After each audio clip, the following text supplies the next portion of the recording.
I just feel after every section now, it's like, yeah, I wonder if that'll make it.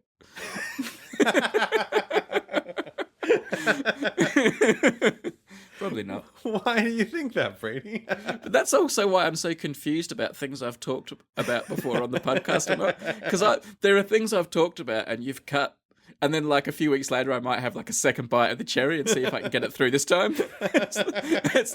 It's like when your parents say no to something and then you ask them a few weeks later. Right. I sometimes feel like that with topics on the podcast. It's like, oh, Grey cut it. I wonder if I get away with it next week. This feels like the episode that nearly didn't happen. Yeah, because you are in California, which is awful for many time zone reasons we have gone over before. It is impossible to record, but it is nighttime for me and very early morning for Brady, as far as I understand. Grey, you know where I am and you know I want to hear you say it. Say it. Just say it for me. You're in San Francisco, Brady, at the spiritual home of Numberphile. Yeah. It's Berkeley. Oh, is it Berkeley? I didn't know. I didn't know that it was Berkeley. My mistake. You are there so often, it feels like. Maybe you should just tell me when you are not at the spiritual home of Numberphile. Let me know when you're in England. Let me know when you're not there. I know. As I was saying to you, I've recorded so many episodes here that it should be the spiritual home of Hello Internet. I actually haven't spoken to you since you took delivery of the package of classic and pro flags for signing. Oh, yeah. I was just wondering what you thought of the flags when you finally touched them and, handled them for the first time. I was quite impressed with the flags that you were able to get made. I have to say, they were extremely quality feeling in the hands. Yeah, I thought they were nice. Yeah, nice and thick. They felt like real, like this is a flag that is going to be flown somewhere. But the one thing I was wondering is, I'm sure have you kept one for us, Brady? Because I was thinking I got this whole big package of flags, and I'm signing them for people and sending them off. I took them off to the post office. But as I was going through the package and signing all the flags one by one, I thought, is there going to be a flag for me? I know I didn't actually order one, but I was just wondering, like, I'm getting to the bottom of this. I don't think there's a flag for me. Well, we have a slight conundrum here, because I sort of pre-ordered a batch, and then the orders came in from people that wanted these. They're quite expensive, so I wasn't expecting a lot of orders. Yeah, the pro flags. Yeah, but there was only one pro flag left at the end. So unless I have more made, there's only one, and there's obviously two of us. And I kept it for myself.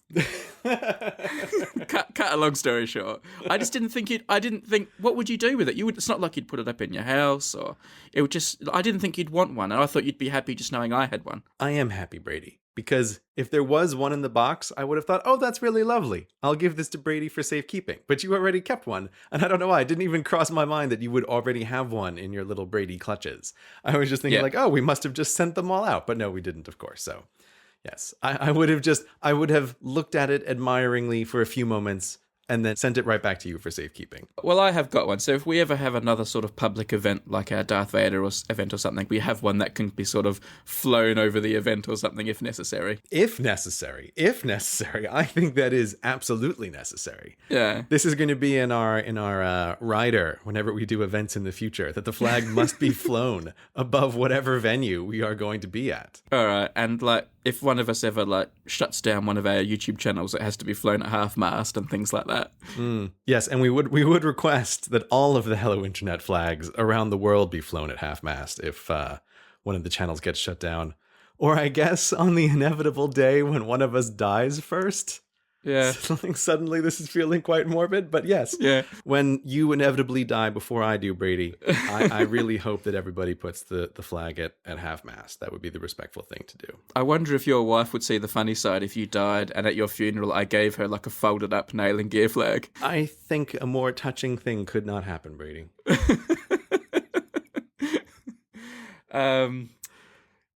Sorry, man, I'm having this weird mental image of being at your funeral now. I'm not going to get that out of my head. Hello, Internet. Suddenly serious. I've actually taken the Pro and the Classic off the market temporarily because it was just such a faff packaging them and signing them and then sending them to you for signing. And even though they're quite pricey, I still thought, this is taking loads of time and effort. And this is why listeners of the Hello Internet podcast might notice that anytime there's a one-off thing that happens, one of us, the Brady of us, is the one who always handles it. So anytime something goes up on eBay, anytime there's flags for sale, you recently did like a special run of t-shirts on like Teespring that was separate. You did the two animals t-shirts on Teespring. Everything that's a one-off is really a Brady off, because I will not touch one-off things with 100-foot pole, because I hate how much of a faff they are. And like you say, it is always so much more of a faff than you think it's going to be. Yeah. Even if it's something simple like, oh, someone's going to send me flags and then I'm just going to pass them on, it's always so much more of a pain than you think it's going to be. And my own experience was, when I first started doing the crowd fundraising thing, one of the rewards that I did was I did these handwritten postcards that I was sending out to people. While they were really fun to do, and while like people always had me write really funny things, or sometimes quite touching things actually in the postcards, like wishing people happy graduations and all these other kinds of things, I eventually had to stop it because it was just like this flag problem of like, man, this takes up a surprising amount of time to do these things individually and to send them off to the post office. And so that was my lesson in scalability. I will touch no projects that cannot scale automatically. But I'm very happy to work with you, Brady, because you like to handle the one-off stuff. You'll complain, but you'll still do it. You're still having to handle them, though, because you had to take them all out and unfold them and sign them and fold them back up and put them in their envelopes. So I did it for the nation, Brady. All right, it was our flags. I was happy to do it. But still, you handled the bulk of it. And I felt like the least I could do was eventually get around to sending them out. I have to say, I mean, it's not like we get asked for our signatures a lot, but I'm always reluctant to not sign something if I meet someone. In fact, I would never not sign something if I met someone, because I remember when I have asked people for signatures and the ones who have refused and the ones who haven't, and it's burned in my memory to this day how much it meant to me when I met my favourite cricketer and he agreed to sign something for me. And I also remember the people who said no. Who said no? Who was the most heartbreaking, Brady? It's okay. You can share with the group. I'd rather not go into the no's, actually. It's too painful a memory. Fair enough. Fair enough, man. You'll share when you're ready. I'll share. I'm still in autograph refusal counselling. Yeah. It's a traumatic event. It's a traumatic event. Did I ever tell the podcast the story about when I met my cricket hero? I don't know. I think so, but I don't know. It's been too long. You tell it again anyway. So my cricket hero, who was a wicket-keeper for the West Indies cricket team called Jeff Dujon, and he'd retired from cricket by this point, and he was now a coach of the cricket team, and that cricket team happened to be in Adelaide, and I was working by this point. And I took my lunch break off work and I was dressed in my, my shirt and tie and everything. And I went down to the cricket practice where they were training so that when they came out of the training session, I could try and ask for his autograph. And he was rushing from one place to another and he was refusing everyone and going past all the autograph collectors. And I called out to him and I said, Jeff, can you sign this cricket card for me? And he sort of shook his head and kept going. And then I looked at him and I said, Jeff, I've come here in my lunch break. And I held up my tie, I grabbed my tie and held up and showed him my tie as proof. Mm-hmm. And he looked me up and down and he saw I was dressed in work attire. And then I just put on this pleading face and I said, you're my boyhood hero. And he just caved and he came over and signed my card. And the minute he did that, 100 other people came running over and lined up and he had to sign all their things as well. But you know what? I love him for it, and I still remember it. I still remember that he heard me out, and I made my case, and he thought, okay, you've sold me on it, and he did me a solid. See, I'm pretty sure that you have told this story on the podcast before now, because I remember this. I've definitely told you the story. I just don't know if I've told it on the podcast. Well, we'll hear about it in the comments if we have. But it just reminds me again of just how sympathetic I am, though, to celebrities who don't want to sign autographs. You do hear from people all the time these stories that are burned into their mind of, oh yes, I asked this person for a signature and they said no. I don't know. I always just feel conflicted about these things, but people sometimes feel really resentful about that. But the bigger the celebrity is, the more it is definitely like, but you don't understand how much of a problem it can be for that person, right? Where it's like, it's not just you, it's everywhere they go all the time. And then immediately once they start signing something, it's like other people are going to come up, and it can literally be a scenario of like they could be stuck there for hours signing thing. People are always gauging this on, boy, I would love to be asked to sign my name on something once in a public situation, and they're not thinking about it from the scenario of the celebrity. I don't know if I mentioned this before, but there's a video that I think is the best example of what being a celebrity is like. And it's a video that Jim Carrey took in Brazil where he's beneath that giant Jesus statue. Have you seen this video? No. Okay, it's astounding because it's Jim Carrey, and he's filming himself, he's filming his face, and he says something like, "Oh, I'm here in Brazil, beneath the gigantic Jesus statue," and he has the camera panned out so you're looking at the view, but then he just slowly turns around so that he's now facing the monument, and what you just see behind him is just a sea of people crushed right up against him. All of them have their phones out filming him. That to me is like the most clear example of showing that like celebrity at a certain level is just scary. Because you can see like he's crushed up against the edge of this monument, and there's just like this crowd of people who just want to get close to him. And it's like, man, everywhere Jim Carrey goes, it must be like this all the time. It must be just awful. So that's why if you see a celebrity, leave them alone. That's my advice, people. It is always kind of packed up there anyway, but I do want to see that video. I'll have to send it to you. It's super weird. It's super creepy. All right. So while I have been here for 2 weeks, I did go to LA on the weekend. Oh, I'm sorry. It was good. I went and hung out with Dirk from Veristablium, and we had a great time. Oh, Derek from Veritasium? That would be worth going to LA for. It was Duke date weekend. Really? A date weekend, huh? Well, I'm away and Mrs. Dirk was away. It was just the fellas. Yeah? I got there and Dirk was like, let's go riding on bicycles, like down to, Venice Beach, and because everyone's all outdoorsy and that. And I'm a little bit ashamed of what I'm about to say, but Dirk had a bike, and we had to borrow another one from his neighbour, but we only had one helmet between us. And the LA roads are kind of crazy, and we were going to be riding on all these main roads. Yeah, that sounds like not a good idea. Yeah.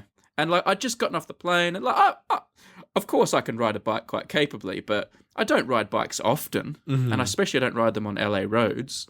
And I was a bit like, I don't know if I want to ride a bike without a helmet. So even though I'll switch to Derek, even though it was Derek's helmet, when he did offer to let me wear it, I did not take the hard as nails option, and I took the helmet. And the funny thing was, we then posted a couple of selfies on Twitter, and people were condemning Derek for not wearing a helmet.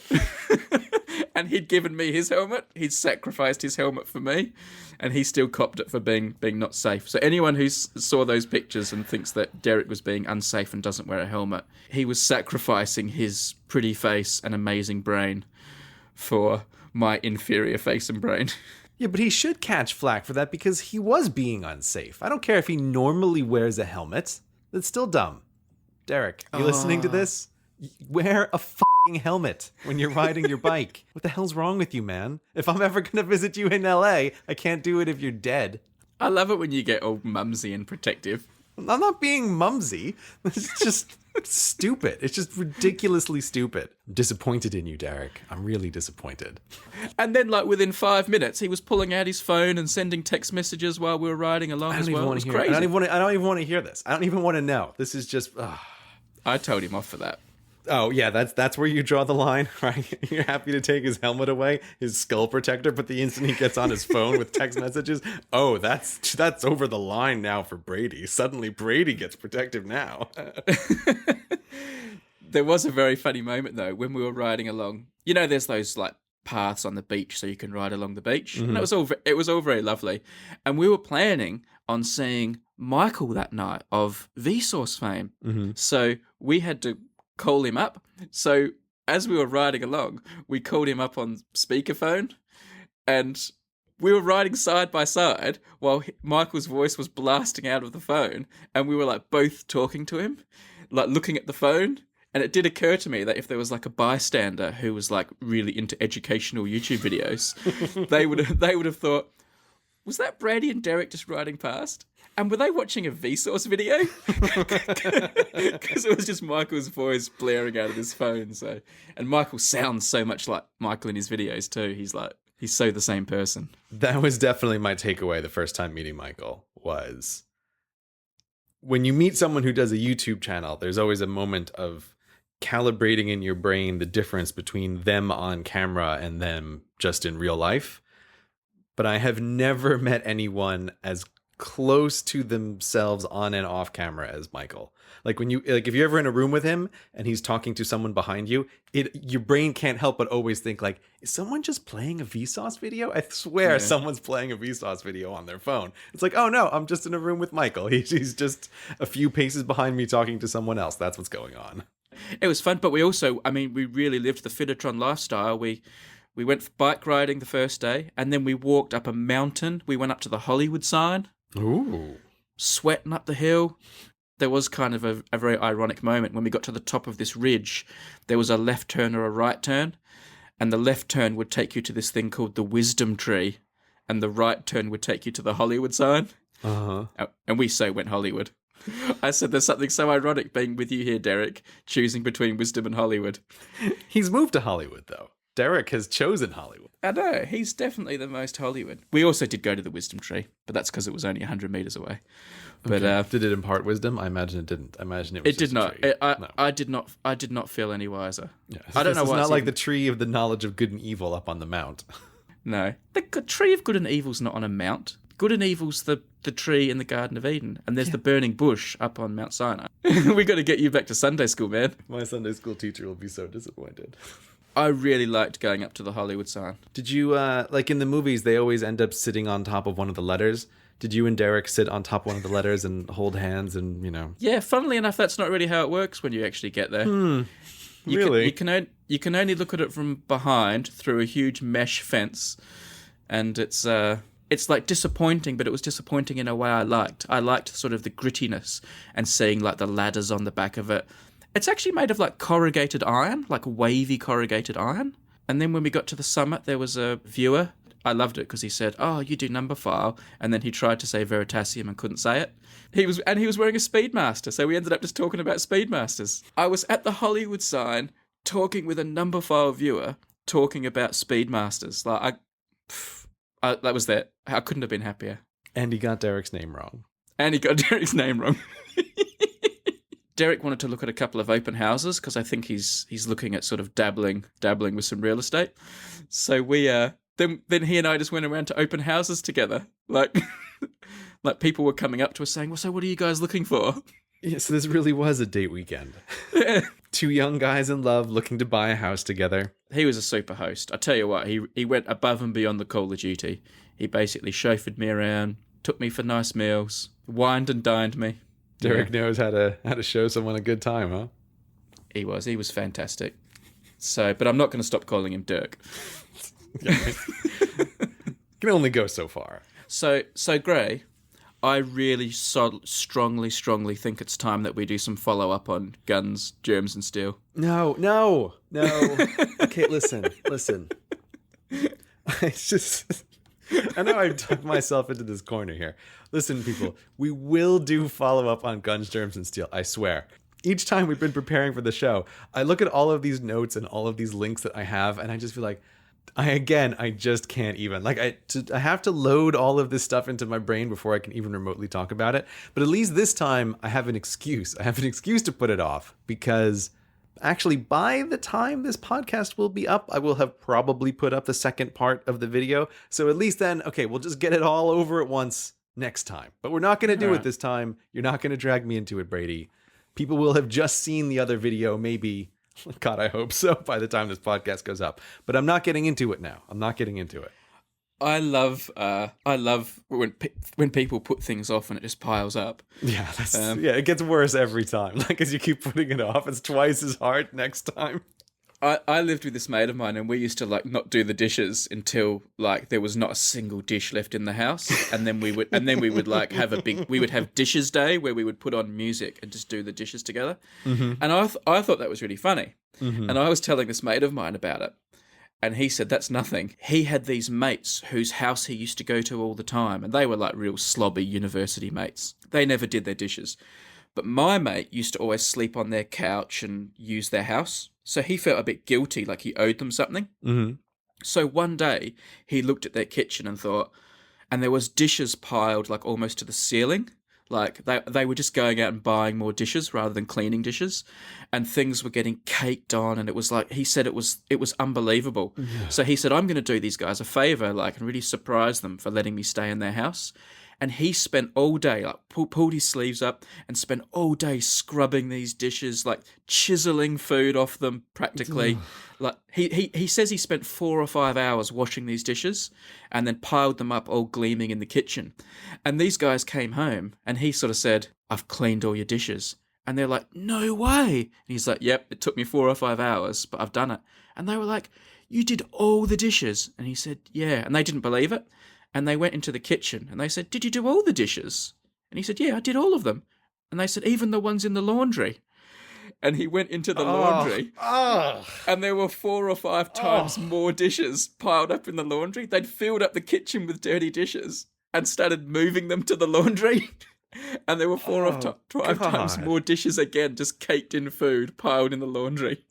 What? And my friend just said, I'm not doing those ones, and walked away. Okay, what the hell is wrong with people? Okay, listen. It's like, okay, there's only 2 things to do in that scenario. You buy disposable plates that you can throw out, paper plates, plastic utensils. Just buy them. It's so cheap to buy them. Or you have a dishwasher. There shouldn't be anything in the middle of these 2 options. If you don't have a dishwasher and you're going to be moving plates into another room for long-term storage, just buy disposable ones. They did throw those ones away, the ones in the laundry. In the end, they just went out the back and smashed them and put them in the bin. So they were disposable ones. They just bought the expensive disposable ones that are made of real dish material. Today's episode is brought to you by Hover. Use offer code REACT to get 10% off your first purchase by going to hover.com. Hover.com is the premier seller of domain names on the internet. It's the first place I go to whenever I have an idea for a new project and I want to make sure that I grab the domain name as fast as possible. I know you have some idea for something in your head right now. Grab the domain name at Hover before somebody else does. Hover takes all the hassle and confusion out of registering a domain. They give you easy to use tools to manage that domain so anyone can do it. It's simple enough to use that you'll be comfortable figuring it out yourself. But if you don't want to bother, there's a support team that's always ready to give you a hand. And they have services like their valet service, which will automatically transfer your domains from any other vastly inferior providers you might have used in the past. In less than 5 minutes, you can find the domain name you want and get it up and running. All you have to do is search for a few keywords and Hover will show you the best options available. Hover doesn't believe in heavy-handed upselling. There's no boxes to untick so that they don't charge you extra stuff. They throw in WHOIS privacy for free because they believe that your private information should stay private.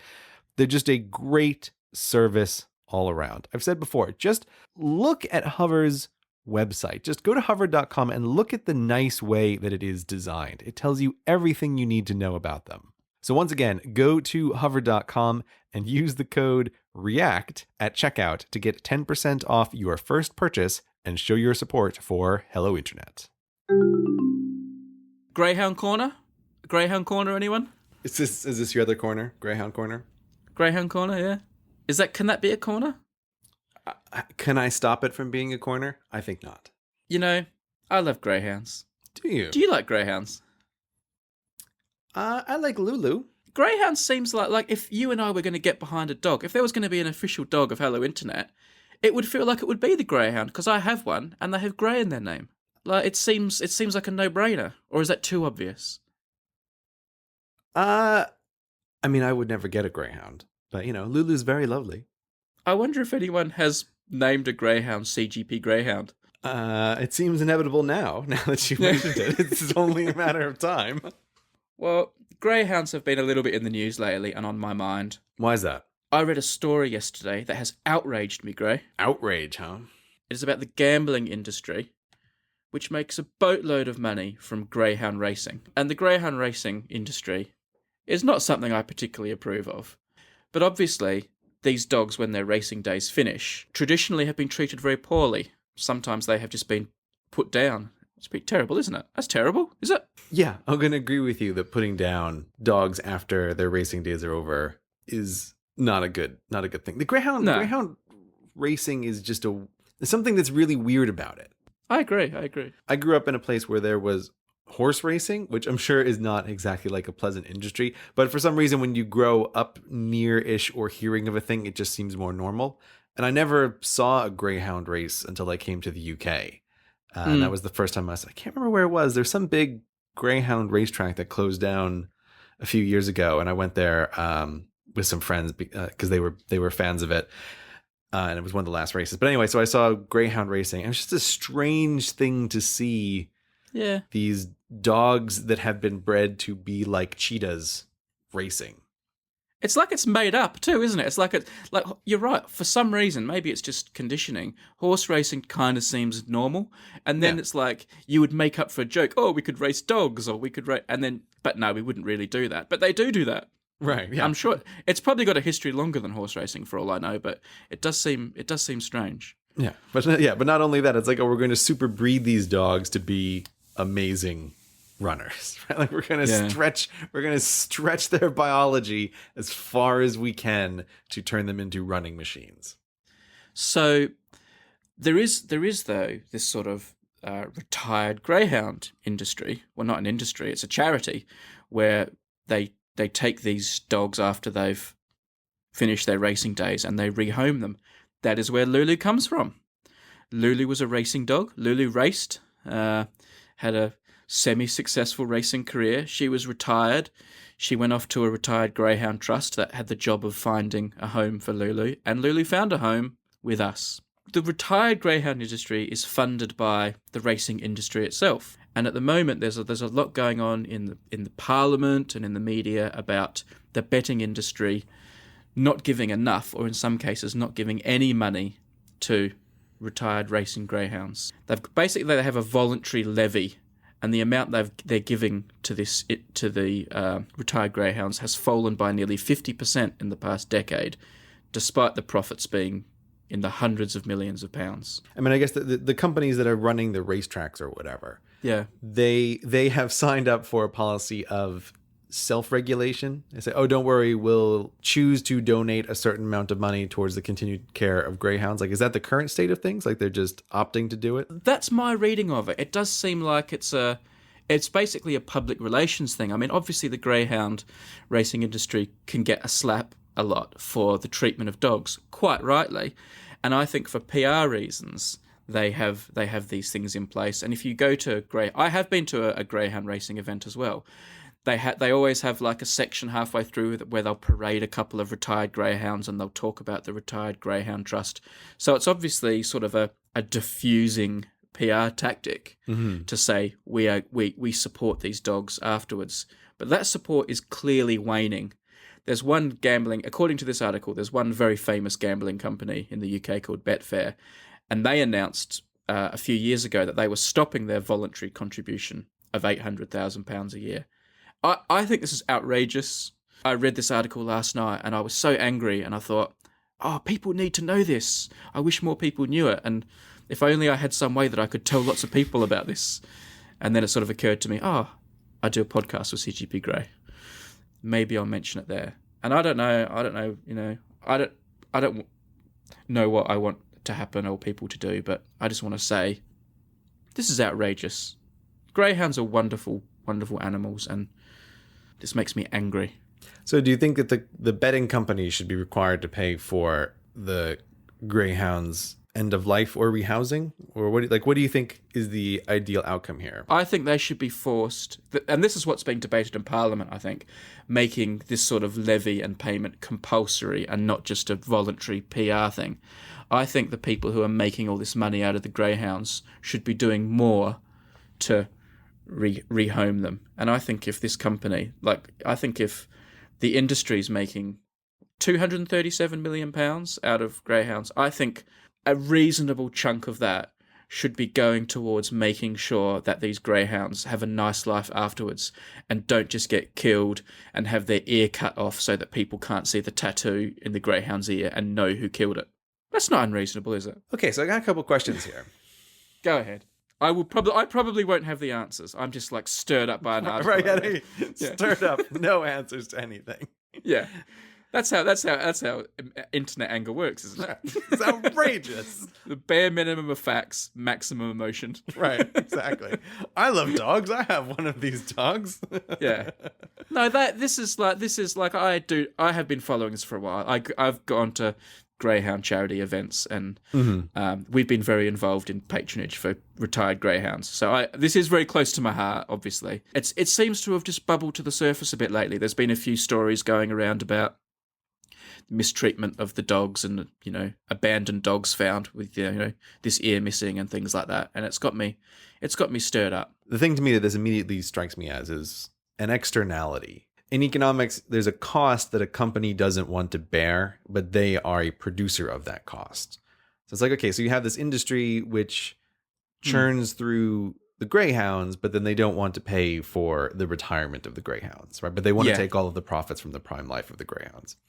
Yeah. And it's like, okay, I am anti-externality in general, because then you're not incorporating like the full cost of the thing, and like externalities are bad. But what's occurred to me as you're talking though is, who owns the greyhounds during their racing life? Like, presumably the betting companies don't own the greyhounds. No, they're owned by breeders, and there are people who race them and for whom. And these people are also under the cosh. It's not like I'm talking about the betting industry, because I guess the betting industry, I think, make the most money. I think they make more than the breeders, and also the betting industry seem to be the ones who are in the firing line at the moment. Whether that's because they're the ones who are reneging on their commitment and the breeders are not reneging, I don't know if that's the case or not. I don't know the current status of whether the breeders are doing their bit.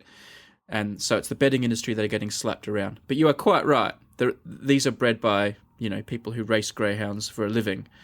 And I believe they have obligations in this area as well. I'm not saying that it's just the betting industry that is responsible.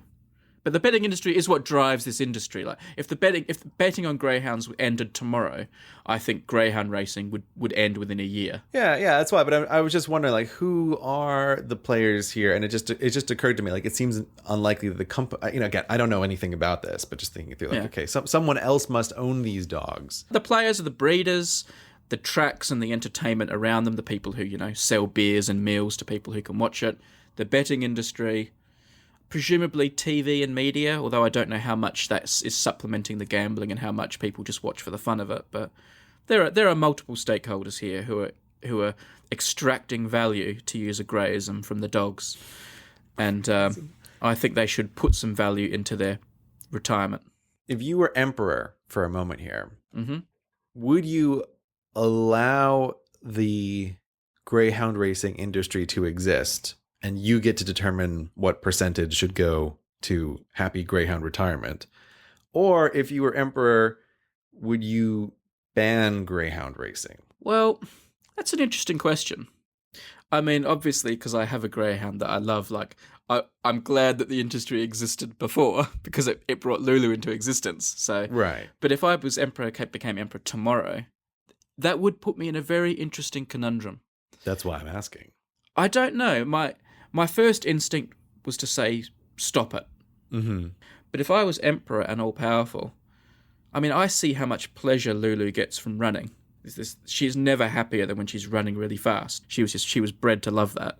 But, I mean, if I was emperor and I could have every dog pampered and on a big velvet pillow eating its favourite pig's ears, and then do one race a week, and then get a nice pat afterwards, and lots of people watch it and enjoy it, and then they have these amazing retirements. And I mean, if the level of care was like luxury spa in Vegas level, and I'm emperor, so I can dictate that. Well, you can dictate a percentage of the company's money that has to be spent on the greyhounds, right? Greyhound welfare. Right.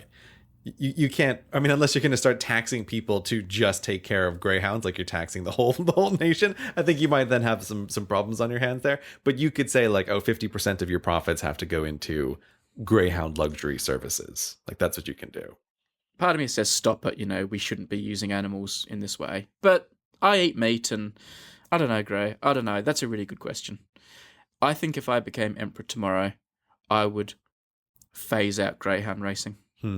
I've been to greyhound racing before. I've even bet on greyhound races. So there is a hypocrisy there. But I think I would be comfortable phasing it out over time. Yeah, even if it meant that greyhounds ceased to exist eventually. I'm willing to be a bit grey rational about that and say that if people like the dogs and breed them, they'll continue, and if they don't, they won't. Sort of survival of the fittest, maybe. I don't know. I love the idea of survival of the fittest as though there's any kind of natural selection with dog breeds. That's true. Like, yeah.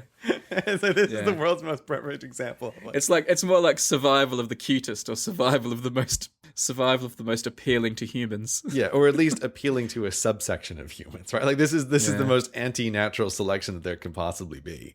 As long as there remains a small group of humans that are extremely dedicated to greyhound breeding, like there will still exist greyhounds. I have got another greyhound dilemma.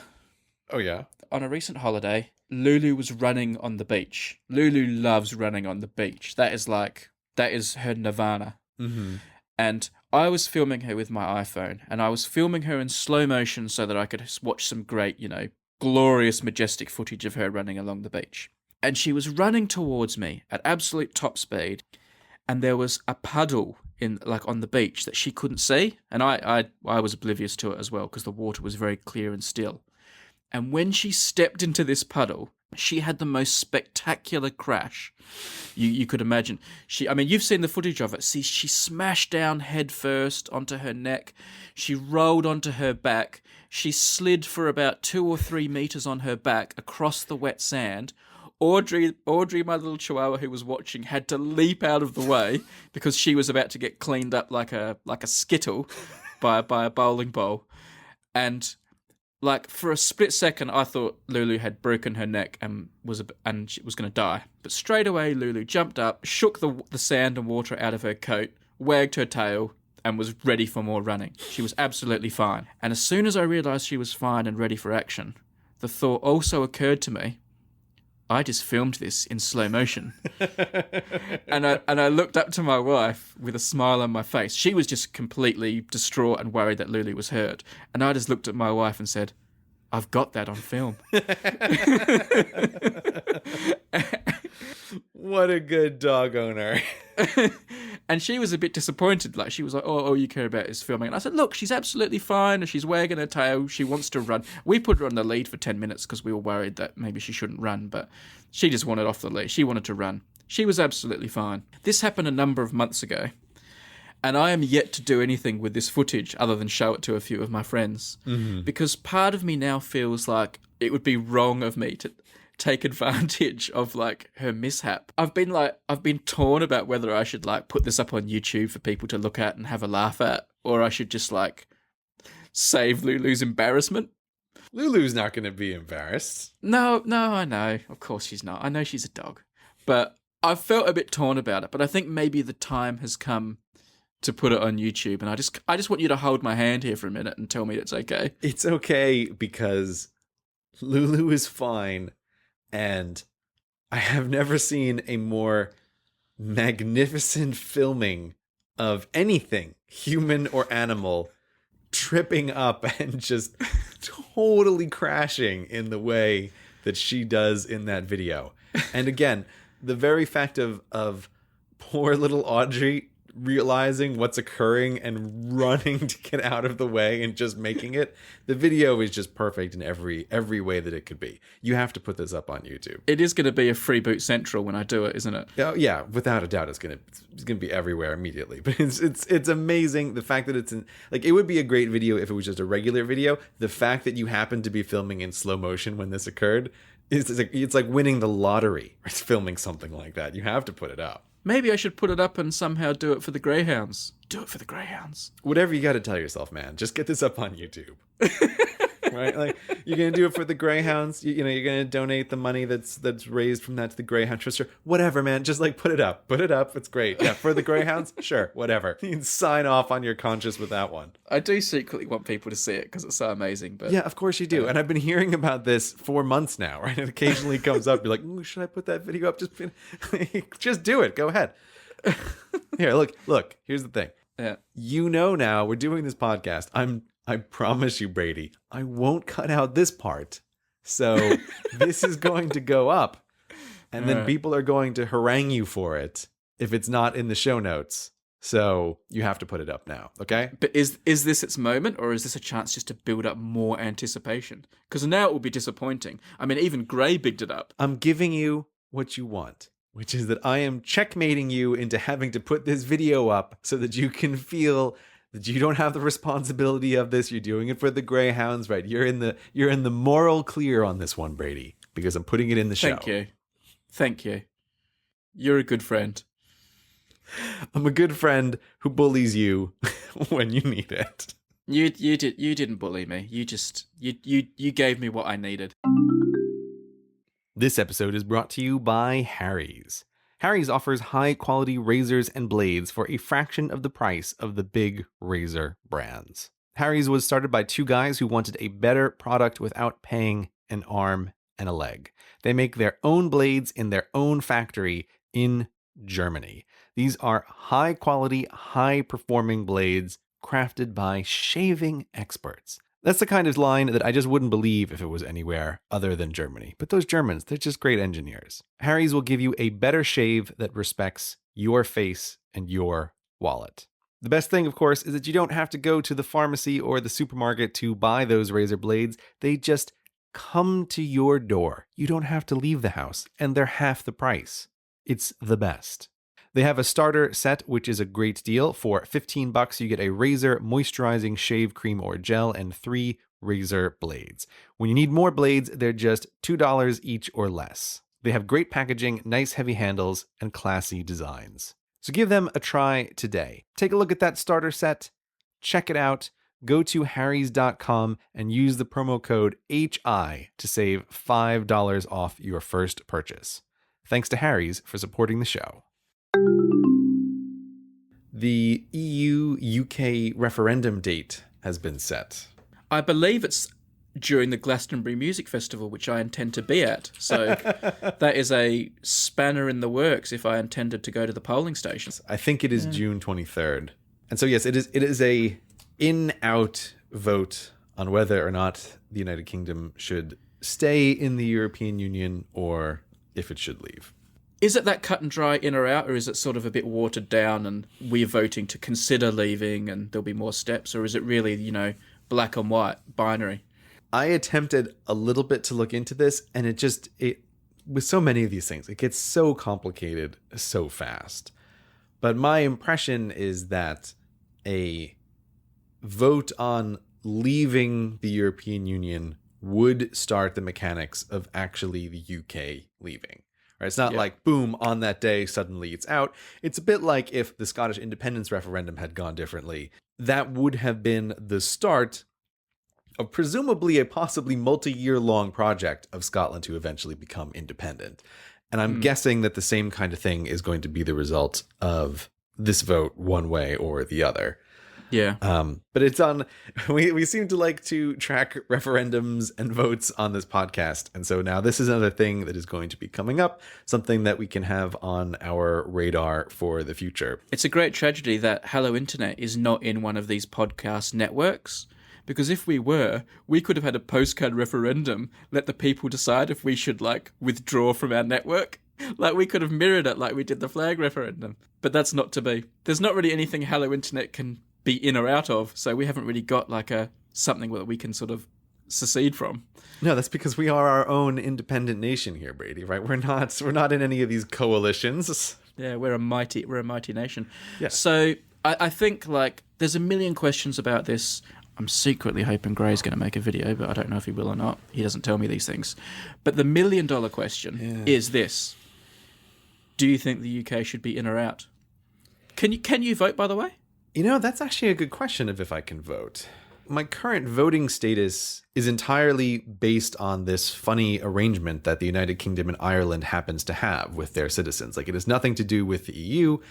If I was an Italian citizen living in the United Kingdom, I would not be allowed to vote in national elections. But it actually never occurred to me until you just asked now if I can vote. And I wouldn't be surprised if I'm not allowed to vote. I don't know what the rules are. I may not be able to vote on this as an Irish citizen in the UK. I can vote, by the way. I'm a fully fledged UK person. I have a UK passport, but do you know how you're going to vote? I do not yet know how I'm going to vote. I am very unfamiliar with all the arguments, which I think are about to start in earnest now. I completely and utterly reserve the right to change my mind. But if someone put a gun to my head right now and said, Brady, vote, or I pull the trigger, I would vote to stay in the EU. Do you have any particular reasons why? Or is that just your gut feeling? It's partly gut, and it's partly that I feel like some of the people who want to leave the EU are perhaps have a more insular... I don't mean insular in in a judgmental way, but they're more in the UK. They're a more insular person, and they see the EU as an external thing and that they don't like. Because of my work, I travel into the EU a lot. I do business in the EU. I like the freedom of all of that. And I suspect if the UK was no longer in the EU, there would be just more barriers put up to that. Not necessarily insurmountable barriers. There was a time when there was no EU and business still happened. But it has become very easy having the EU as one big thing for someone in my position. So from a purely selfish perspective, I like being able to travel and do business in the EU without much encumbrance. So I think that's a good thing for me. What would be your feeling? Okay, so you were whispering before, like, oh, you're wondering if I'm going to make a video about this. I don't like to talk about video projects, but I can say it's pretty likely that I will end up making a video on this topic. I mean, so here's the thing. Every time I have looked into doing any kind of video on the EU, of which I have only done one that just barely touched on anything, like the EU and its relationship with all of the member countries is just so incredibly complicated.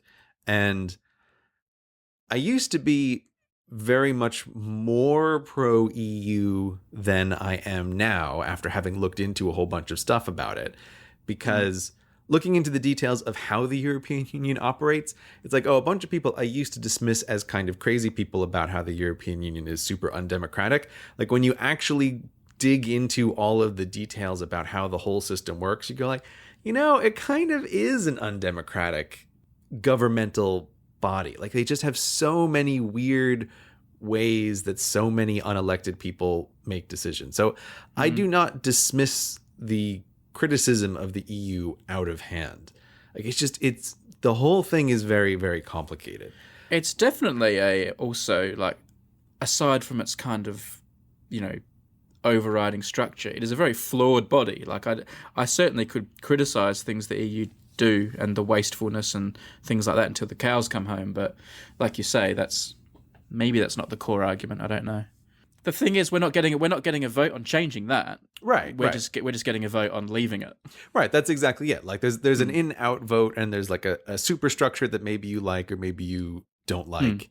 And everybody has different feelings on this. The slang term for this argument often is the shorthand where people talk about the United States of Europe, where it seems like there's a general political movement towards more of a United States of Europe situation, meaning that the various member countries are more unified in what they do, as opposed to the current situation where they are less unified.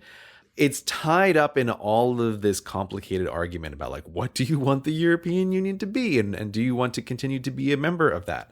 I am definitely going to, over the next few weeks, try and dig into as much as I can of the argument for leaving, because my natural first response is like you. If I had to vote today, if someone just put a gun to my head, I would say the UK should stay in.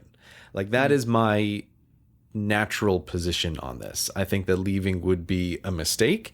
If I'm going to put together a video on this, I can't just take my natural response and then just be like, oh, here's all the reasons that we should stay in. So I am interested in seeking out and trying to find all of the arguments for the opposite side of this. Should I take from this that you're leaning towards a video that will have more of a position rather than just laying out the facts? Like, should we expect a video where you come to a conclusion then? That doesn't sound like a normal video you would make. Yeah, well, here's the thing. I can't say if the video comes to a conclusion without having actually done all of the research ahead of time. I don't know, right? But let's imagine, right? Like, let's imagine a scenario in which my initial thoughts of what I have gleaned about how the EU and the UK interact over the years of living here. If my initial thoughts pan out to the way that I think they am, I would be very comfortable making a video that explicitly said something like the UK should stay in the EU. If after I feel like I have done due diligence on this topic that I can back that, I'd be fine making a video like that. But I don't know if that's the way that video is going to come out until I actually research more into, like, both my own side, right, which I don't know all that well, and the opposing side. Like, I want to be able to look at this more than just my initial reaction. So I'm curious to try to find legitimate sources on both sides for this. But again, my initial impressions, which internet may be very, very wrong, but my feeling on this from everything I know about the UK and the EU is it always seems like the UK has the best of everything when it comes to the European Union. Like, the UK has all of these exemptions from European laws that it doesn't like. The UK is not involved in the monetary currency, so it doesn't have to deal with any of those problems. The UK is not part of the Schengen agreement, so it has its own border control that is totally separate from the rest of the European Union.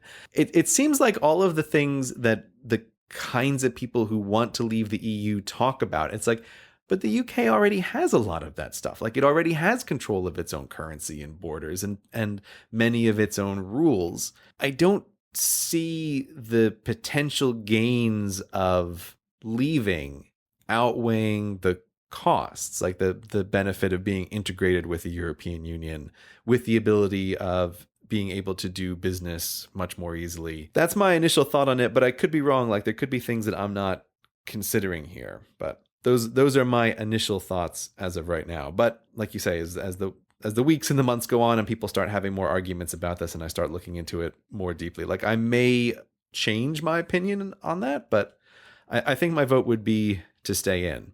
I'm assuming you don't like the EU flag. It's just boring. It's like a boring corporate flag. That's what it is. Like, it could be a bank flag. I don't know. Just wanted to get you on the record there. But I don't feel super passionately about it because in some ways, like, isn't that its job, right? Like, it's a gigantic super national structure. Yeah. Like if you said, it looks kind of Italian, it wouldn't be doing its job, would it? Yeah. Job number one is to be bland and inoffensive. It's like, we'll put a bunch of stars in a circle. Done. Right? It's like, what are you going to do? And even, they pick the most corporate of all colors, blue. In that respect, it deserves a design award. Like, if someone said design a bland flag and someone came up with that, like, they are meeting the brief.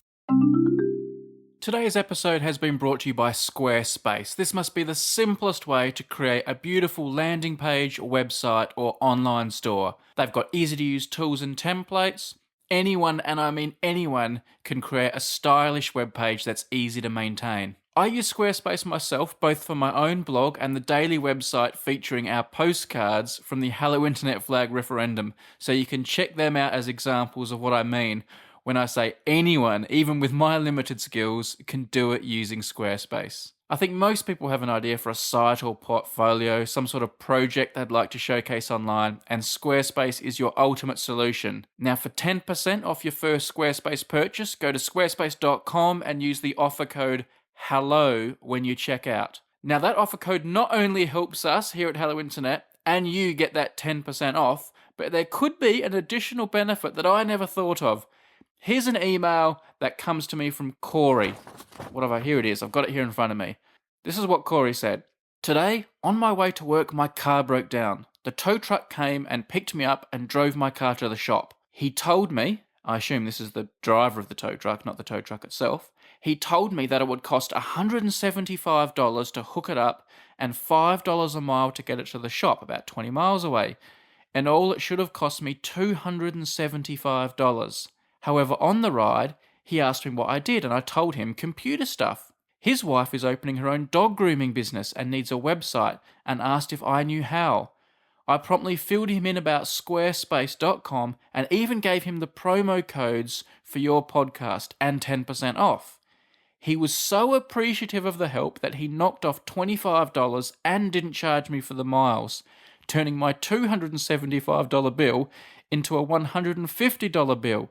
So thanks to you and CGP for saving me $125 on my towing bill. Anyway, there you go, folks. Spreading the word about Squarespace and our offer code could save you even more money than you thought.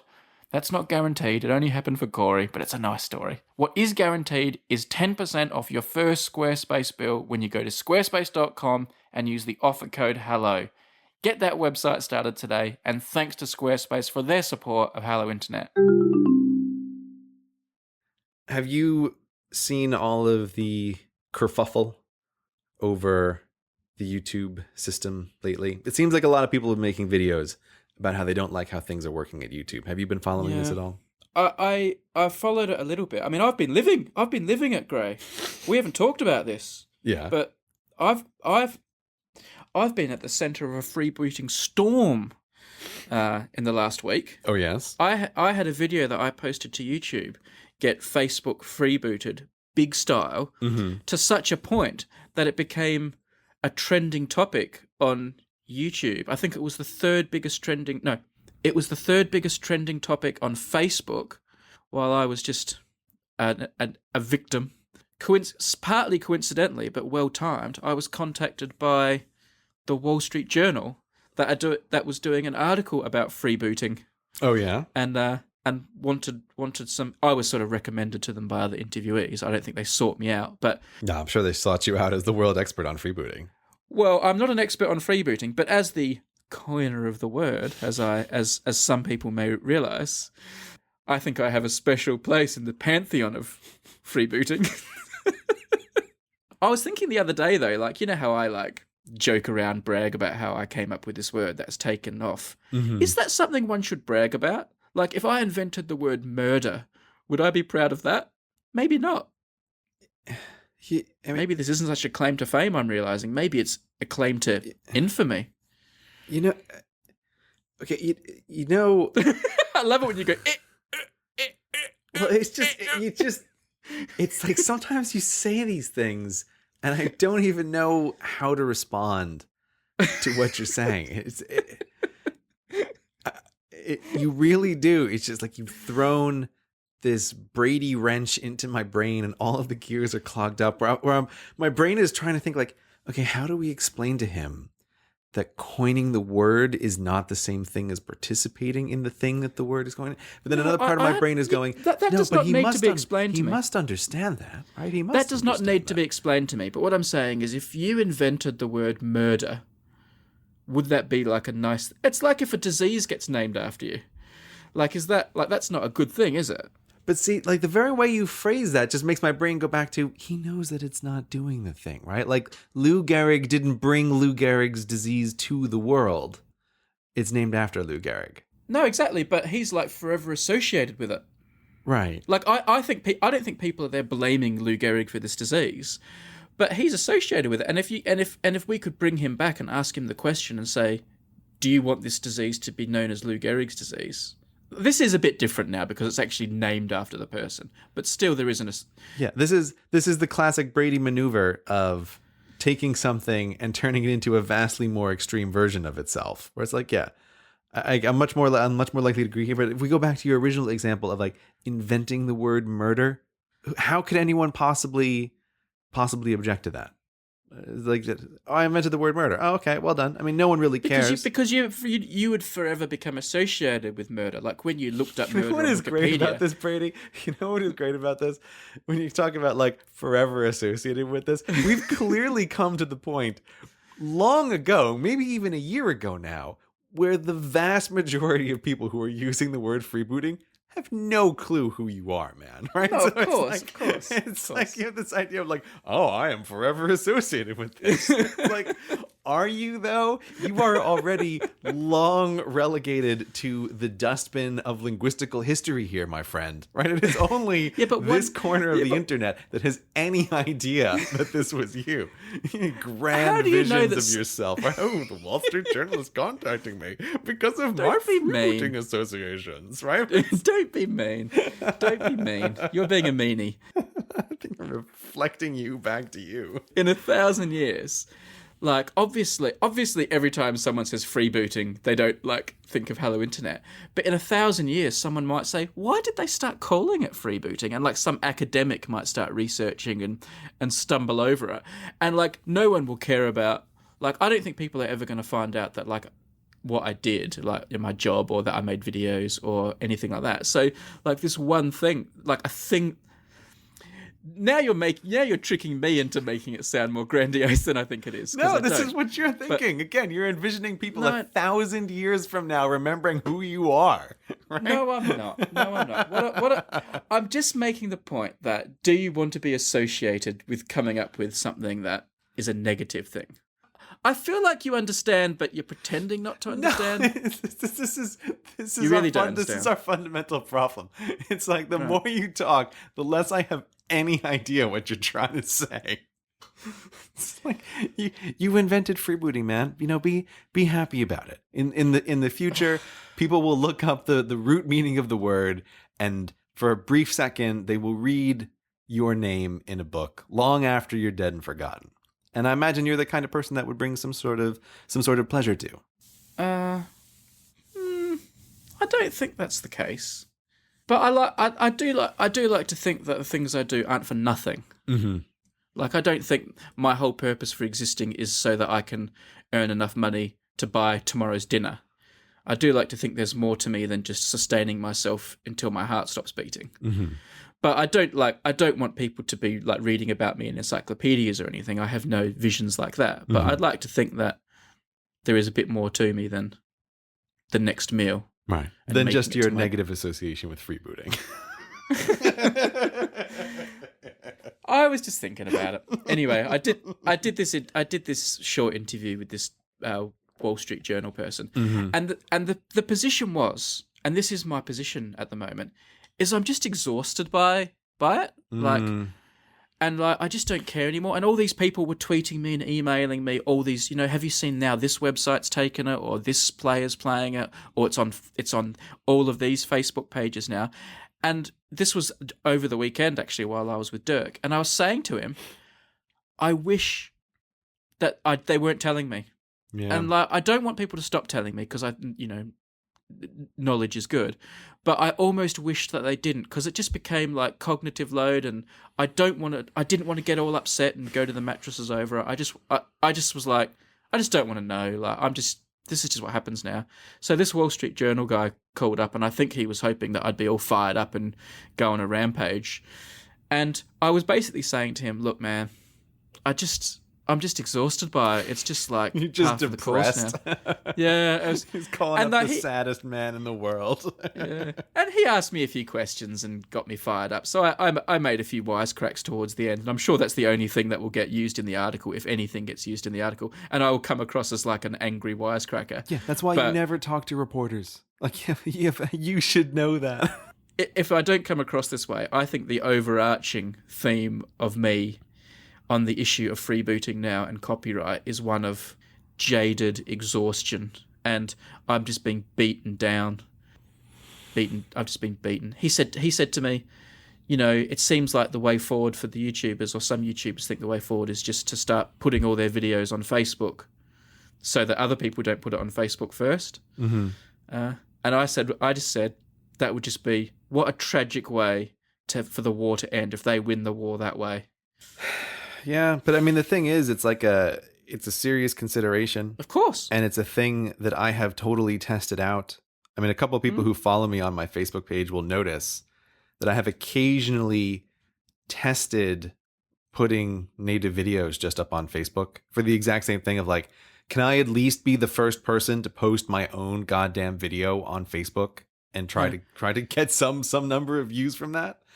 But it is totally depressing to end up doing that. Anyway, that's not the main thing that's going on. That's not what we're here to talk about. Yeah, that's a side issue in the never-ending, exciting adventures of copyright, which is what we want to talk about now a little bit. It's become a big thing the last few weeks, hasn't it? I always think it must be quite boring for the podcast listeners. It's very inside YouTube, but that's why it's at the end here, Brady. Right? Yeah. There's nothing else coming, people. If you don't want to hear about copyright, turn back right now, because there's been a bunch of stuff about it. What do you want to bring up of these numerous things that have been going on? There have been 4 videos in relatively rapid succession, which are all dancing around the same topic. There have been 2 videos from Grade A Under A, which is a YouTube channel I quite like, that have been talking about problems broadly in the YouTube system. Channels getting taken down, copyright infringement, and a similar thing with I Hate Everything, another good YouTube channel, talking about the same kind of problems of like copyright strikes against his channel. And then Nostalgia Critic also put together a video talking about fair use on YouTube. And what all of these videos are talking about to some extent is the content ID system that exists on YouTube. And this is the system that is supposed to allow content owners to keep an eye out for uploads of their content on YouTube's system. Now, I feel a bit like the Fine Brothers thing from last time. I want to mention something like that relates to me before we get into this conversation. So you were talking before about how like you didn't even want to hear about how your video kept getting freebooted just everywhere all over Facebook and it's going crazy and it just like gets you just depressed after a while. And so I, in the past few months, had gone through something similar where I had for a very long time a bunch of automated Google alerts and searches for my own videos being uploaded elsewhere, right? Particularly on YouTube. But so I would be searching for titles or very similar things to the titles of my videos. And Google would send me emails like anytime something similar popped up. And then I could do the normal thing, which is to file a takedown of it, where it's like, okay, someone just re-uploaded my video on their channel. Let me fill out this long form and get it taken down. But at a certain point, it became just so many notifications just all the time that it became just like depressingly overwhelming. Like, what do I want to do? Do I just want to constantly spend afternoons of my time filling out the same DMCA form over and over and over again to take down videos on YouTube of my stuff that people have re-uploaded?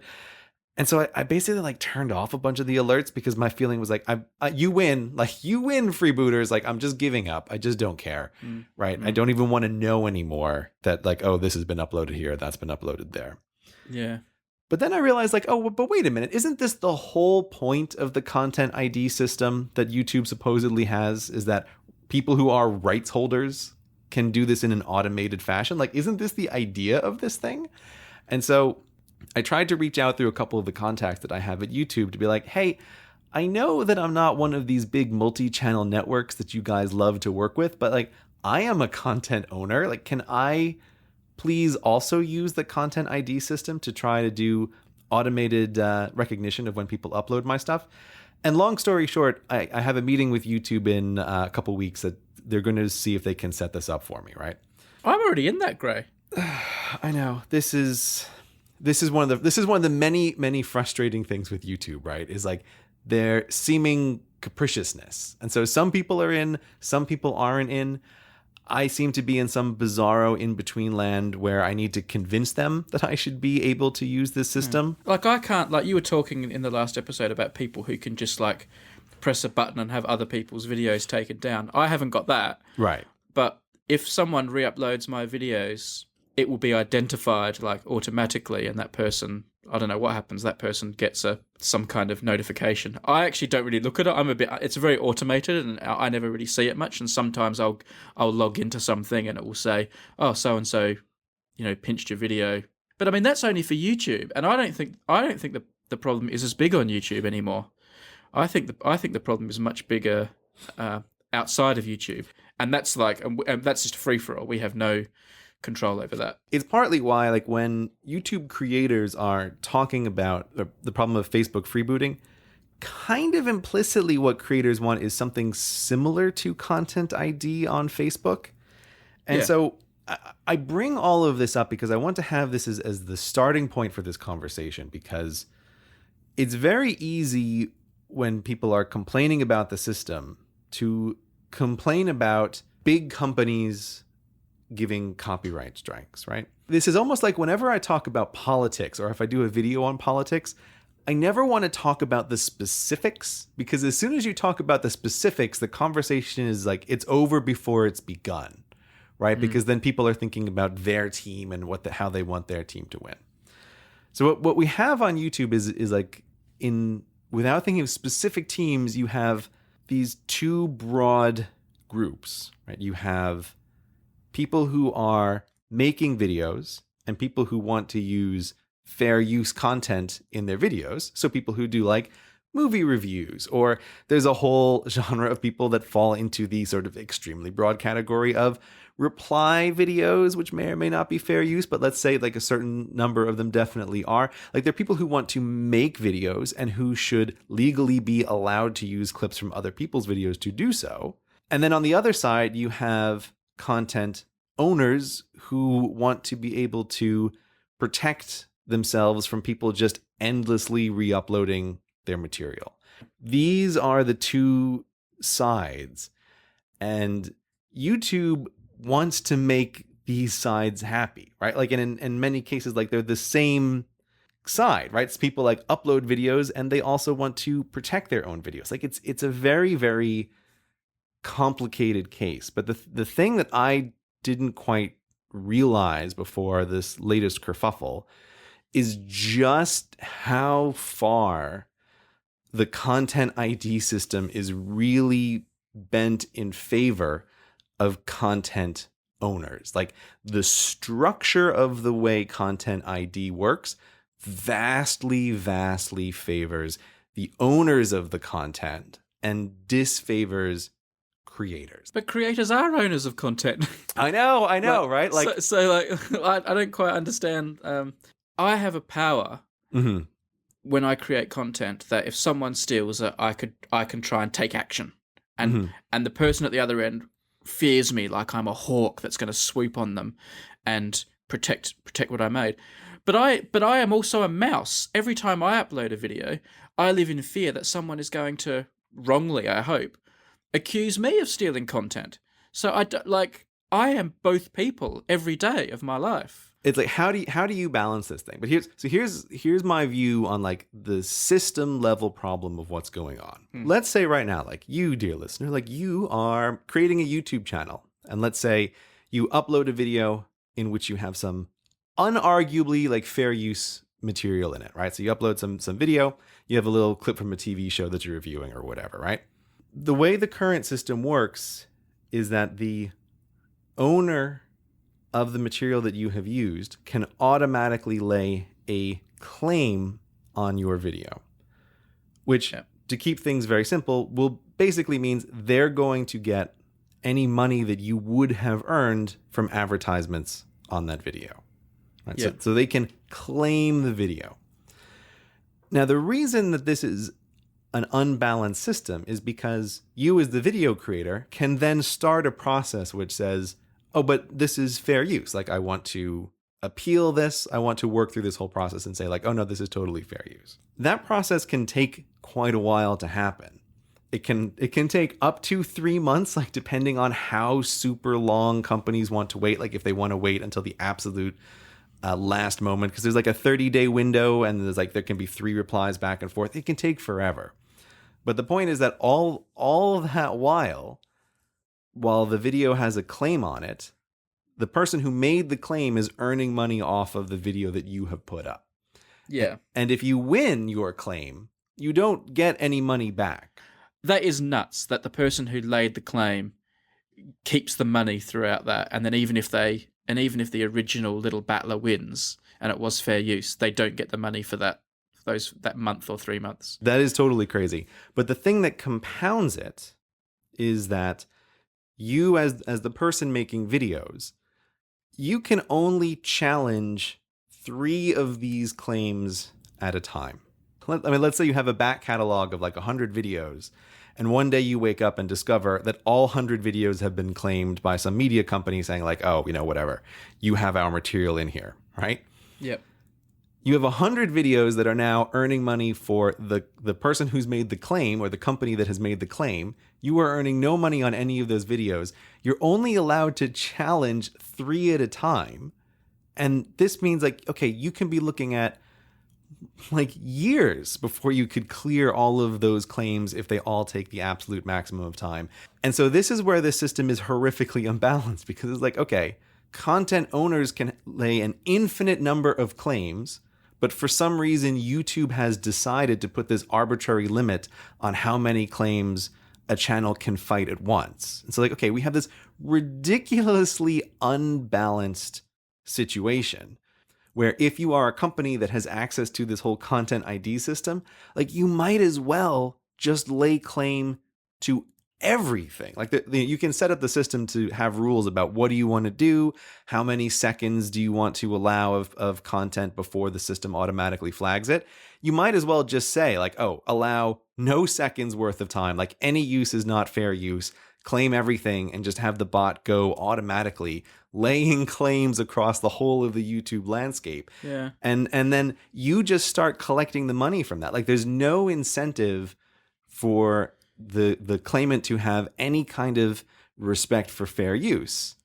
Even if you are, as a content owner, like you are, every single one of your claims comes back as invalid, right? YouTube can see in the system like, oh, this company in the past year, it's made 10,000 copyright claims against other people's YouTube channel, and every single one of them has come back as invalid. YouTube is like, oh, thumbs up, that's fine, right? Like that's legitimate business practice. And in the meantime, they earned all the money while those claims were active. Like that's crazy. Like it's a crazy amount of power to give to the content owners. When on the flip side, like, the people uploading to their channels, like you can only dispute 3, and if they, you have 3 go the wrong way, like your channel will get deleted. It's just such an unfair system, or it's so lopsided is really what it is. The other thing I didn't realize was happening, and I know you've put this as in the notes here, but it seems like now's the time to bring it up. The thing I didn't realize was happening somewhat naively is this isn't just a case of there being a grey area about was that fair use or wasn't it fair use. There seem to be companies whose modus operandi is to make claims against other videos that aren't in this grey area of fair use, but just to make completely fake claims where they clearly have nothing in the video at all. It would be like if I went and claimed your last CGP Grey video, even though I don't make the videos, I don't make the music, I don't make the animation. I'm just some guy who exists, and I'm just saying, oh, I made that. I'm not saying I made that still that he took, or I made that music. I'm just saying I made that. I'm claiming it completely, not debatably, just completely fakely. It's almost become like a Nigerian email scam thing where companies can just create this like shell company, claim every single video on YouTube as something they made, even though they could never have made a piece of content in their life. And that just becomes this little revenue maker, because presumably some people won't fight it, some people might not know they've been claimed against and that. And you just it's just become this like loophole. I can't believe it won't be closed within days now, because after seeing the I Hate Everything video about it, it's like I watched that and thought that can't be real. Yeah. The I Hate Everything video is just is the absolute pinnacle of this, right? Because It was astounding. It's amazing, but it is also just the natural consequence of this system, where a company Yes. comes in and says, "Oh, okay, we can make claims. There's no penalty for making false claims. What we're going to do is just manually identify videos that are getting popular and manually put on a claim on them." And so I Hate Everything has this example where it's like, oh, this company called Merlin ICC or something, that they claim that a section of his video is playing a song by someone they represent, but they don't represent that person, and the song isn't in the video, right? Like there's no debate about this.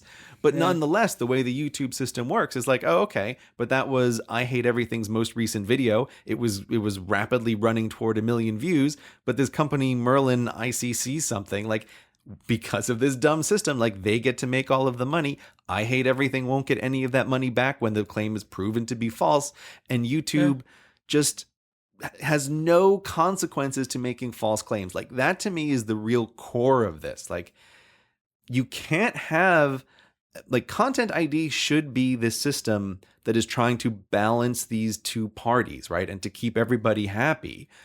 But if one side can act in a way that has no repercussions, like, well, of course they're going to end up totally exploiting it. And the I Hate Everything situation is just the pinnacle of it. It's like, well, might as well just start laying claims on all kinds of videos and just collecting the ad revenue. It's crazy. It's really crazy. Can I ask a naive question? Mm-hmm. If I make a claim against you, like I think you've used a bit of number file in your Grey video that you shouldn't have used, and you say it's fair use, and we go through this few months processes of me saying you stole it, you saying no I didn't, me saying yes you did, and neither of us give any ground, how does it end? Who's the final umpire on whether or not something was used fairly, like by default?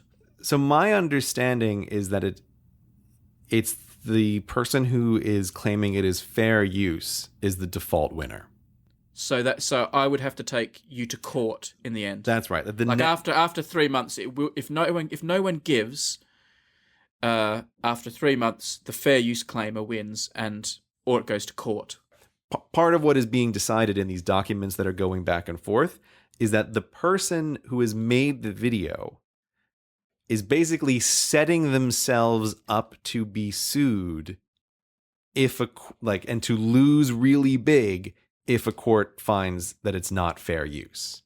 Yeah. Right. So that's what happens is, like, you are ticking a bunch of boxes as the video creator that will totally screw you over if you're lying.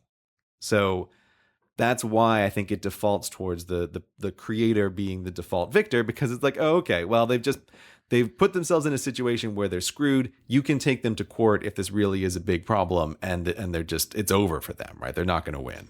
For the first time, that gives me some small insight into why this crappy system maybe was set up that way, though, because that means if the big bad wolf keeps the money until the noble fair use person wins the day, you can almost see why you would skew it that way, because if the big bad wolf, it turns out, isn't the big bad wolf, you're pretty unlikely to take someone to court. It's like you've sort of tipped the scale a little bit. So, well, if someone is taking advantage of you, in the end, that person is going to win, because you're not going to take them to court, because that's just going to be a bowl ache for everyone. You're not going to take them to court. So the little bit of compensation you do get for being exploited is you keep the money for that first month or two, and then they get to exploit you for the next 100 years because they won the day. Yeah, so it's like, and most of the time that's not the case, but you can almost see why you would set it up that way now. I don't think they should, but I can almost see why they would. Yeah, and this is one of these cases where I have never had to follow this through all the way to the end. I've had to do a little bit of this, but not very much, because I've always had claims released after just the first challenge. Like it hasn't really gone super far. So this is a case where I may be wrong about these details, right? But let's just assume for the moment that this is the case. I can see the argument, yes, that like, okay, we will give you some compensation in the meantime to make up for the fact that you won't go to court. But the problem is, anytime you drop the price to zero, people are going to use an infinite amount of it, right? If it has any utility at all. And so what YouTube has done with this system is it has dropped the cost of making claims to zero, which then incentivizes companies to just lay out an infinite number of claims. That's where the core of the problem exists. And if there was some kind of penalty to just constantly making false claims, then this wouldn't be the case. But since there's no penalty, you just might as well make all the claims in the world. It's almost amazing that Content ID has existed this long before some genius at Merlin ICC Co. or whatever thought like, I know how to make a whole bunch of money while doing nothing, right? Yeah. It's astounding. It's absolutely astounding. So this is one of the rare cases where I feel like there's a relatively straightforward answer to this, which is YouTube imposing a cost on making claims so that you just don't make an infinite number of claims. Do you mean like 10 cents or something? Like, or, you know, you got to pay $1 or you got to pay $10 and I don't even mean necessarily, I mean a cost just in the sense of any kind of cost, some small amount of money or some like strikes or getting your multi-channel network removed if you have too many false claims. I don't think that will work. I don't think that's good enough either, though, because people just create these sort of shells, won't they? And then have like a week or two of fleecing everyone, and then they get thrown off the network. But yeah. Sorry, to be clear, I also agree with you with this idea of the escrow. That the other very simple change is if a video has a claim on it, all of the money is held in a separate account that goes to the winner in the end. Right, that's like that plus a small amount of cost for making claims is the way to fix this. And it's like I said, it's unlike our conversation last time. We were talking about how do you fix angry internet mobs, right? Where I think there isn't anything that you can do that isn't worse than the problem that you're trying to fix. This to me seems like, there's a relatively straightforward solution to this that I hope YouTube implements, because it's just like, man, makes everybody angry, this Content ID system. I'll tell you what, though, if you have a viral video and, like, you know, so there's like potentially thousands and thousands of dollars sitting in this escrow pot, suddenly that fight over fair use is going to start getting nasty. And like it's like suddenly the trophy is more like it could become a real mess. The amount of money isn't any different than the amount of money that we're talking about now. Yeah, it feels different, though. It feels different. If you want to get really cynical about it, then you can just say, YouTube has an incentive to prolong the process to make it a year long so they can earn interest off of all of the money that's being held in escrow. There's that too. Right? That did occur to They're me. going to double the number of forms that you send back and forth. Yeah. It just turns into a bloody pain in the ass. Yeah. It's as with many of the things that we have discussed about on the podcast before. I find so much of this YouTube business stuff just exhausting in this really boring way that I just find like, man, it is. I'm not trying to be like, back when it was small, it was amazing and it was a little community of people making videos together. Like that's not my feeling of it.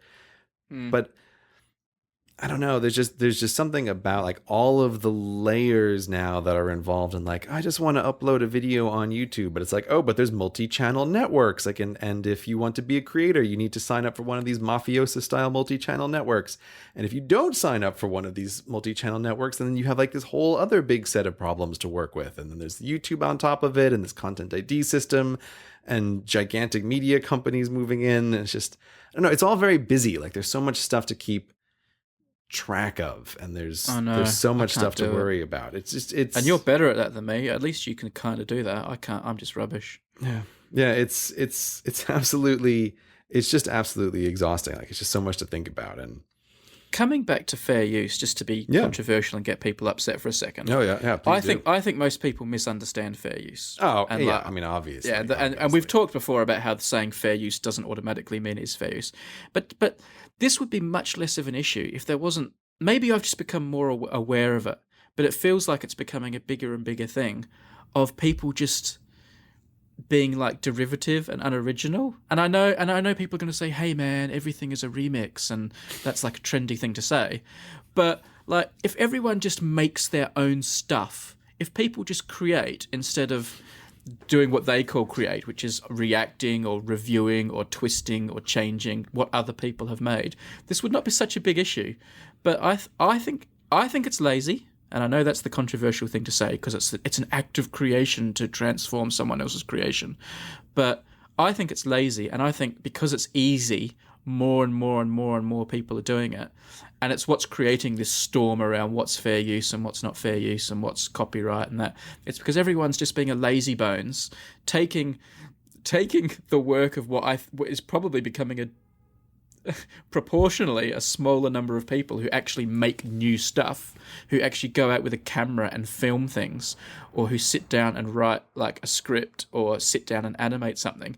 Those people seem to be becoming I know that they're probably growing, but they're becoming a smaller proportion. And there's this growing group of people who then just wait to greedily devour all these creations and just watch them or comment on them. And that's what they do to make their money. As someone who's in that smaller group, it feels a bit frustrating. Yeah, it always is frustrating. And the Facebook thing is now a total and utter industry, and there are people who are doing it legitimately, who I have a bit more respect for, and people who aren't. But every time you make a video that's any good, there was a whole bunch of people who just immediately gobbled it up and put it onto Facebook. yeah, And there was another group of people who emailed me. I've got a whole bunch of emails in my inbox from Facebook people and companies saying, "We saw this video. Can we please put it onto our player?" So there are people who are doing the same lazy thing, but at least they're asking permission, which I give them credit for. But it's just this growing industry now, just sitting there waiting with their mouth open to be spoon-fed other people's creations. yeah, it can definitely be a bit dispiriting when you are one of the people who puts a lot of work into making a new thing, and then just seeing a bunch of people make money off of your work. And there's an amazing clip. It's in I think it's in the first grade A under A video where he talks about the problems with YouTube. But there's an amazing clip that he gets of one of these guys who does these React channels, where the guy literally says at the start of the video, he's like, "It's time to make money off of your hard work," right? Before he goes to just film his dumb face watching other people's videos. I know, that's so flagrant. I tell you what, just to reactivate my rant for a second, this is what it reminds me of. Because I was filming yesterday with a guy who designs clever things like mathematical models and dice and things like that. And then he mass produces them and he can sell them. He's a really clever guy coming up with these ideas. And I said to him, how are you getting these made? Presumably, you send the design to China and they make it. And he says, that's normally what I do. But that's always a big step when I do that. Because the minute I send it to China to be mass produced, they will steal the design and 1,000 other people will make knockoffs of it. And it will be produced by other companies, and the person who's doing it for me will sell it to other companies. And the minute I do that, it's going to appear everywhere. So people who mass produce things feel that now. They feel this dread that the minute it goes into the wild west of China, the wild east, I guess I should say, of China, it's going to get stolen because there's less protection for them and they no longer control their intellectual property. That's what it feels like for me now. Whenever I make something that I think is a little bit special and will interest people, I feel like the minute I press upload on YouTube, part of me feels excited that I'm finally going to be sharing this with the world, and another part of me thinks this is the moment I'm also giving it to all those people, all those freebooters who are just waiting with their mouths open to gobble up what I've created. It puts a different feeling on it when with almost 100% certainty that like more people will see the thing where someone else has just taken your thing than on your own channel. Like if you distribute all of the booted views that happen elsewhere, like it's very often like a larger number than the people who see it on your original thing. And it's like, oh God, why am I even the sucker who's doing this anymore? Right? Yeah. Like, Yeah. why am I just feeding this whole economy of parasites on my back? And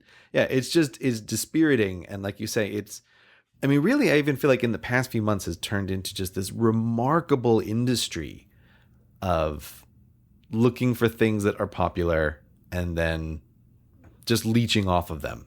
And Hey, Gray, no, they're curators. And if someone says, oh, you should just be happy that it's being seen by so many people, tell me that when it happens to you.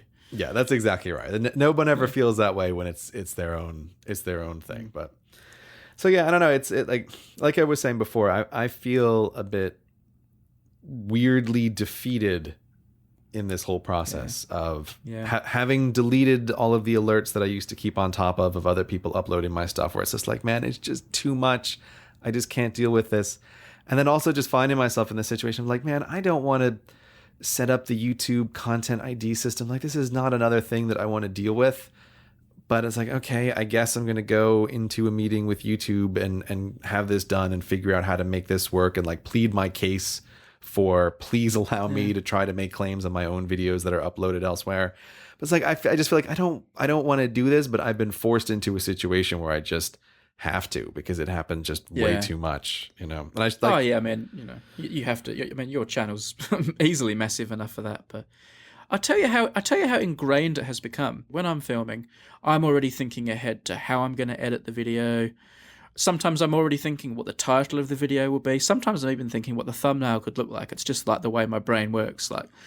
And now if I'm filming something out, in a lab or in an office with someone, and I can tell this video is going to be really good, and I'm already thinking, oh, I could call it this, and this is how I'm going to edit it, and it's going to be really popular. It has now reached the point where while I am still recording, while the red dot is still on the screen, I'm already thinking about the fact that this video is going to be freebooted. Like, the days are over where I'm thinking, this is going to be a great video, loads of people are going to watch this, it's going to be one of my really big ones for the year. I'm also at the time thinking, oh man, this is just going to get stolen so bad. Like, it's permeated that far into my process. That's how much a part of my consciousness it is now. Thanks, freebooters. Yeah, it really is. So yeah, this has been your semi-weekly dose of happiness from the Hello Internet podcast. We're still really lucky to have such a good job. Yeah, of course.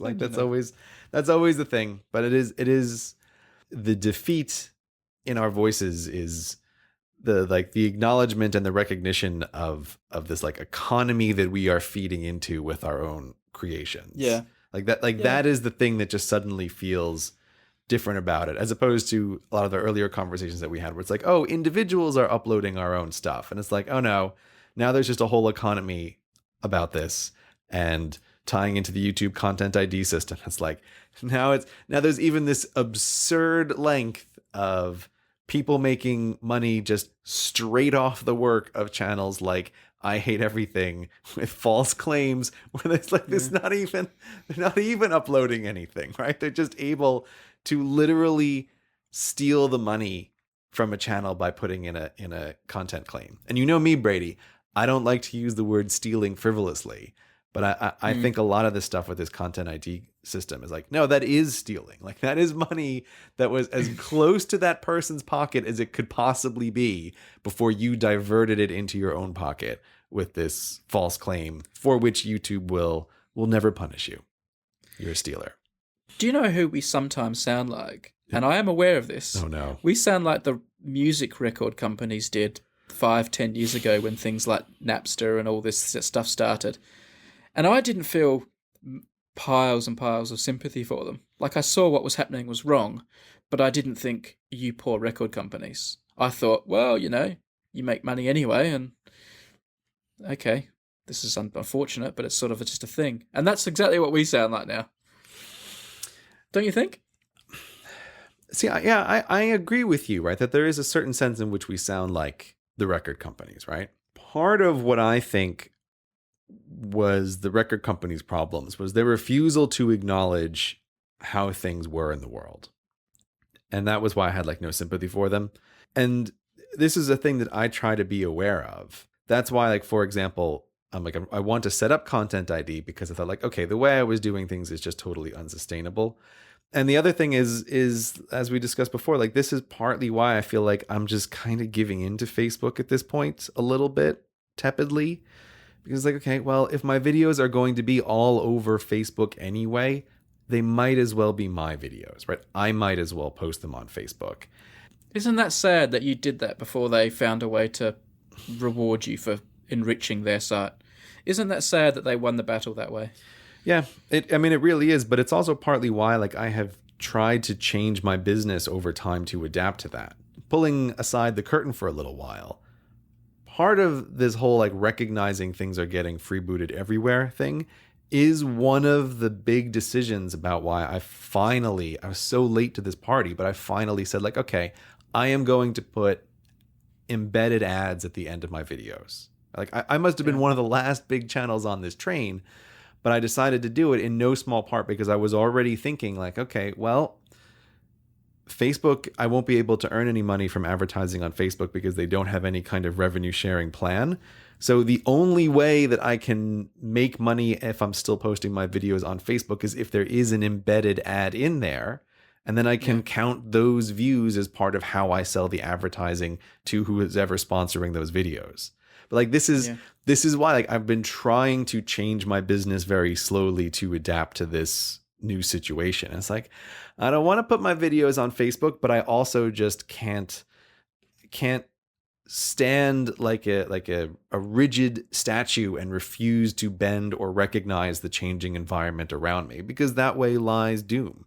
And so if in the future that means like, oh, okay, well, I upload videos on Facebook and I have embedded ads in them, this is just the next step of how this business is going to work. Are you going to post your videos on Facebook? Dunno. Yeah, I guess you'd need to set up a whole bunch of Facebook pages. I already have Facebook pages for all those projects. I guess this is a good time to tell the people, follow us on Facebook. Oh, God, I feel so gross saying that. But seriously, do follow us on Facebook.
What is that? Now, this is the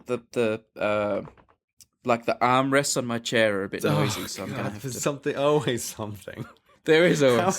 How is it that no matter where you are, there's something in your environment that you can fiddle with that I'm going to have to cut out later? Everywhere we go. I was born to fidget.